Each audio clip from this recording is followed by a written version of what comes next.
होके मायूस ना यूं शाम की तरह ढलते रहिए।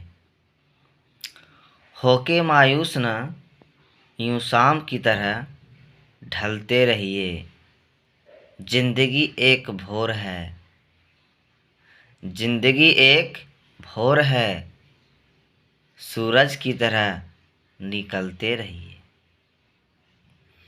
ठहरोगे एक पाँव पर तो थक जाओगे, ठहरोगे एक पाँव पर तो थक जाओगे।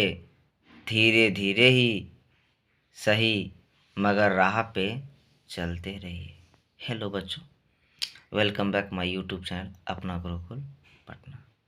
तो पिछले वीडियो में मैंने बच्चों अंकों पर आधारित प्रश्न को सॉल्व किए थे और उसके टाइप्स को समझे थे। इस वीडियो में मैं उम्र पर आधारित प्रश्न को समझने की कोशिश करेंगे।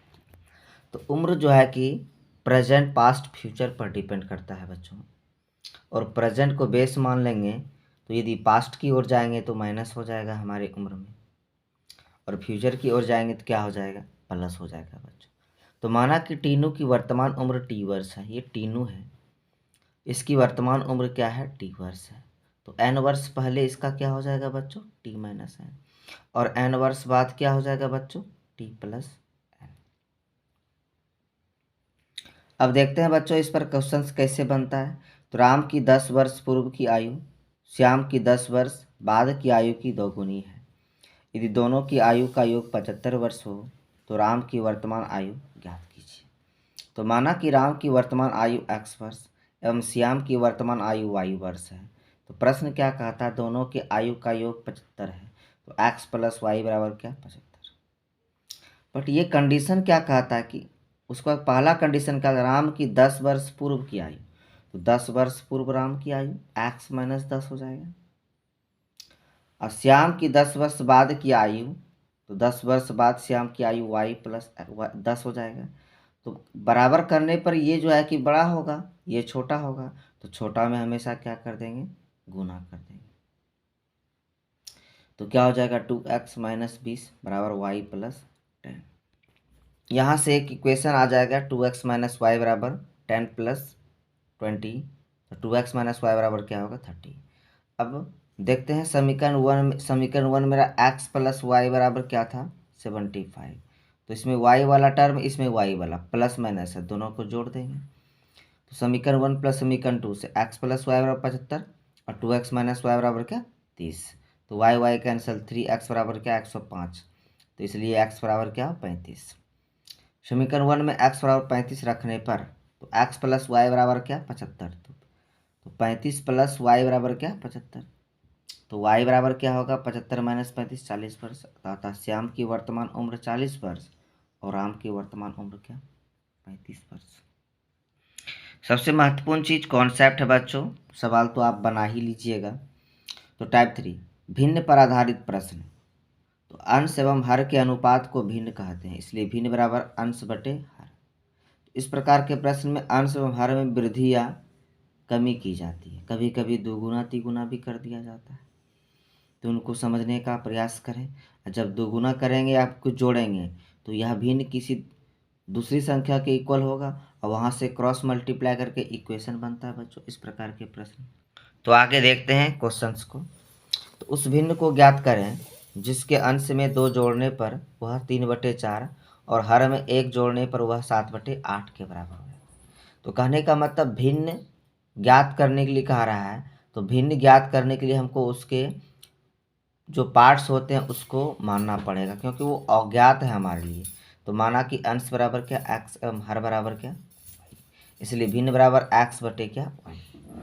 प्रश्न से पहला प्रश्न में जो है कि जो लाइन कहता है कि यदि अंश में दो जोड़ दिया जाए तो x प्लस 2 बराबर y हो जाएगा। तो यह 3/4 के बराबर। यहाँ से क्रॉस मल्टीप्लीकेशन करके ये मैं इक्वेशन निकाल लिया। उसके बाद कहता है बच्चों कि जब हर में 1 जोड़ दिया जाए तो वह 7/8 के बराबर हो जाता था। हर में 1 जोड़ दिया, तो यहाँ से मैंने इक्वेशन ये प्राप्त किया। अब देखते हैं इक्वेशन, इस इक्वेशन में और इस इक्वेशन में एक्स का टर्म में इस जगह 4, एक्स का गुणज 4 है, इस जगह एक्स का गुणज क्या 8 है। तो इसलिए समीकरण 2 में जो है कि क्या कर दिए हम 2 से गुना कर दिए और दोनों को क्या किए घटा दिए। घटाने के बाद y का वैल्यू -23 आ गया बच्चों। और इसी वैल्यू को हम समीकरण 1 में रख दिए। तो कहने का मतलब क्या, x का वैल्यू क्या आ गया -67/4। तो हमें x और y का वैल्यू तो ज्ञात करना ही था, साथ ही साथ भिन्न भी ज्ञात करना। तो भिन्न बराबर क्या, अंश बटे हर होता है बच्चों। तो -67/4 बटे -23, इसके नीचे गुने तो एक, बाहर को बाहर से, अंदर को अंदर से गुना कर दिए, माइनस माइनस कैंसिल। तो 67 गुना 1 67, 4 गुना 23 92, ये आपका आंसर आ गया बच्चों। नेक्स्ट टाइप है मेरे बच्चों चाल, दूरी एवं समय पर आधारित प्रश्न। तो दूरी किसे कहते हैं, दो बिंदु के बीच की कुल लंबाई को दूरी कहते हैं। समय, यह एक ऐसी राशि है जो हमेशा अपनी गति बनाए रखती है। इसके 3 मात्रक होते हैं। समय जो होता है बच्चों, हम लोग ठहर जाएं बट समय नहीं ठहरता है। समय अपनी दोगुनी और तिगुनी रफ्तार से आगे बढ़ते रहता है। इसको मापने का बहुत सारा जो है कि मात्रक है, मिनट है, घंटा है और सेकंड है। ये तीनों के बीच में रिलेशन, 1 घंटा में 60 मिनट, 1 मिनट में 60 सेकंड। अब हम लोग चाल को समझेंगे। चाल का मतलब स्पीड, इकाई समय में तय की गई दूरी चाल कहलाता है। माना कि टी समय में डी दूरी तय की गई है, तो टी समय को टी गुना इकाई समय लिख सकते हैं बच्चों। इसलिए इकाई समय बराबर क्या हो जाएगा, डी बटे टी, इसी को चाल कहेंगे। तो इसलिए चाल बराबर क्या होगा, डिस्टेंस बटे क्या, टाइम। तो डिस्टेंस यदि किलोमीटर में और टाइम मेरा आवर में होगा तो इसका यूनिट क्या होगा, किलोमीटर प्रति घंटा। यदि डिस्टेंस मीटर में और टाइम सेकंड में तो इसका यूनिट क्या होगा, मीटर प्रति सेकंड। इसका यदि कहीं लिखा हुआ है बच्चों 4 किलोमीटर पर आवर, तो ये पर आवर का मतलब, पर का मतलब 1 होता है। 1 घंटे में आप कितना किलोमीटर, 4 किलोमीटर जाता है आपका गाड़ी। यदि कहने का मतलब कहीं 20 किलोमीटर प्रति घंटा लिखा हुआ है तो 1 घंटे में आप 20 किलोमीटर की यात्रा तय करते हैं। चलिए आगे कुछ कॉन्सेप्ट को पढ़ते हैं कि यदि 1 किलोमीटर और बटे 1 घंटा को ही क्या कहते हैं, चाल कहते हैं। और इसी को हम जो है कि क्या 1 किलोमीटर प्रति घंटा कहें।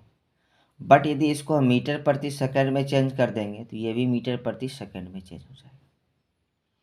और इसी को हम 1 किलोमीटर प्रति घंटा कहेंगे यदि कटा देंगे, क्योंकि 1 किलोमीटर को मीटर में चेंज 1000 मीटर, और इसको सेकंड में चेंज करेंगे तो क्या होगा, 3600 सेकंड होगा। ये 3600 सेकंड लिखे इसे।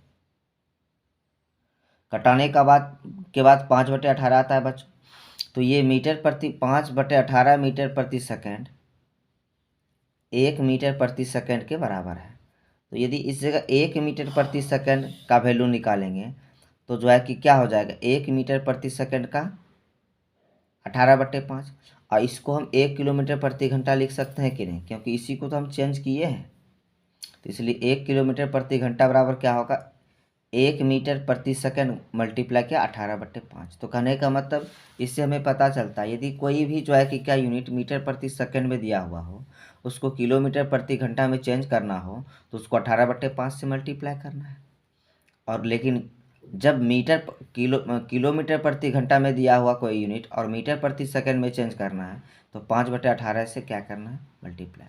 बोले सर नहीं समझे, हम बोलेंगे क्या, ये छोटा यूनिट होता है और ये क्या होता है, बड़ा यूनिट होता है। तो बड़ा यूनिट से छोटा यूनिट में आओगे तो 5/8, ये रेशियो तो वही रहेगा, 5 और क्या 18 का, बट चेंज होगा। देखिएगा कैसे कि यदि बड़ा से छोटा में आप कन्वर्ट कीजिएगा तो ऊपर में छोटा आ जाएगा, और जब छोटा से बड़ा में कीजिएगा तो ऊपर में बड़ा हो जाएगा। जैसे एग्जांपल में दे देते हैं, 36 किलोमीटर प्रति घंटा को मीटर प्रति सेकंड में चेंज करें।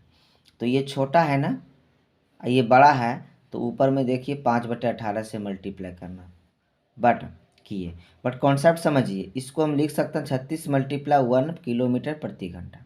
और 1 किलोमीटर प्रति घंटा देखिए किसके इक्वल होता है, 1 मीटर प्रति सेकंड बटे 18 गुना जो है कि क्या, नहीं इसको मीटर प्रति सेकंड में ना, तो 5/18 मीटर प्रति सेकंड के बराबर हो जाता है, 5/18 मीटर प्रति सेकंड, क्योंकि इसको भी हम 1 किलोमीटर मान सकते हैं। तो इसीलिए 10 मीटर प्रति सेकंड आ गया आपका आंसर। 10 मीटर प्रति सेकंड को किलोमीटर प्रति घंटा में बदलें तो छोटा यूनिट को बड़ा में कह रहा है, 18/5 से मल्टीप्लाई करेंगे, 5 2 जा 10 और 2 मल्टीप्लाई 18, 36 किलोमीटर प्रति घंटा आपका आ गया बच्चों। नीचे आप देख रहे होंगे यदि समय का अंतर दिया हो तो समय निकालना पड़ेगा। अब समय का अंतर दिया रहेगा तो समय निकालना ही पड़ेगा, क्योंकि आपको भी अंतर बराबर अंतर करना है। क्योंकि देखिए मैथ्स का एक रूल होता है कि जो दिया हुआ रहता है उसी को हम उसके इक्वल करते हैं। यदि इक्वल नहीं कीजिएगा तो मान नहीं निकलने वाला है। अब उसके बाद बच्चों देखिएगा हम रिलेटिव स्पीड की ओर आगे बढ़ेंगे। बच्चों को रिलेटिव स्पीड समझ में नहीं आता है।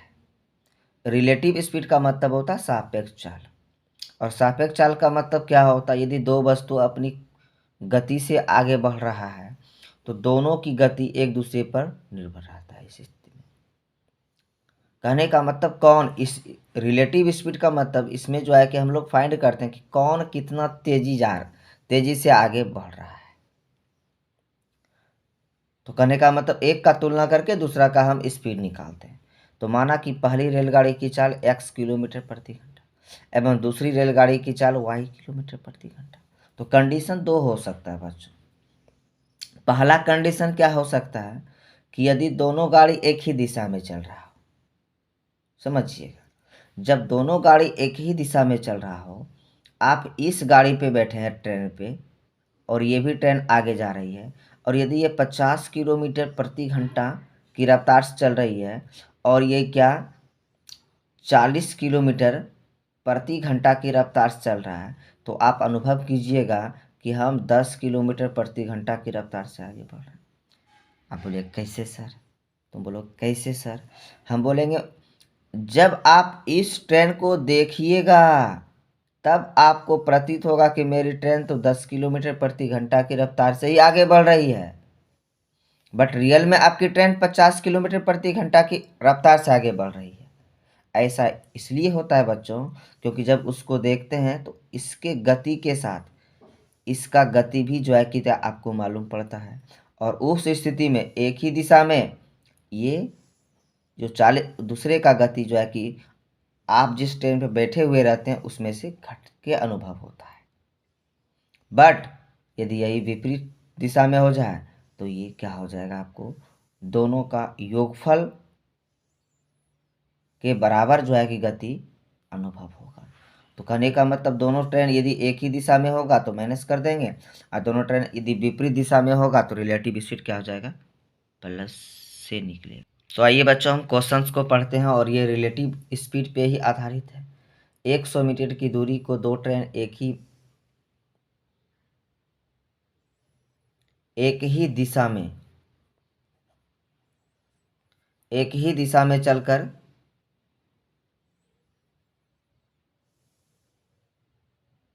2 घंटा में, जबकि दोनों विपरीत दिशा में चलकर 1 घंटा में तय कर लेता है। दोनों की चाल ज्ञात करें। तो माना कि पहले ट्रेन की चाल x किलोमीटर प्रति घंटा एवं दूसरी ट्रेन की चाल y किलोमीटर। तो प्रश्न से विपरीत के लिए जब विपरीत होगा क्या होगा, x प्लस वाई। तो विपरीत के लिए पहले ले लिए बच्चों। तो 100 बटे क्या होगा, ये टाइम दिया है ना, टाइम निकालेंगे, डिस्टेंस बटे क्या स्पीड। तो 100 बटे क्या x प्लस वाई विपरीत के लिए। तो यहाँ से x प्लस वाई बराबर क्या हो जाएगा बच्चों, x हो जाएगा। पुनः समान दिशा के लिए क्या होगा, समान दिशा में जाता है तो क्या 2 घंटा लगता है इसको बच्चों। तो 100 बटे क्या होगा x माइनस वाई बराबर क्या होगा 50। देख रहे हैं y इसमें माइनस में और y क्या है उसमें प्लस में है, तो दोनों को जोड़ देते हैं बच्चों। समीकरण 1 प्लस समीकरण 2, x प्लस वाई बराबर क्या x माइनस वाई बराबर क्या 50। यहाँ से y कैंसिल, 2x बराबर क्या 150 आ गया। चलिए x बराबर क्या 75।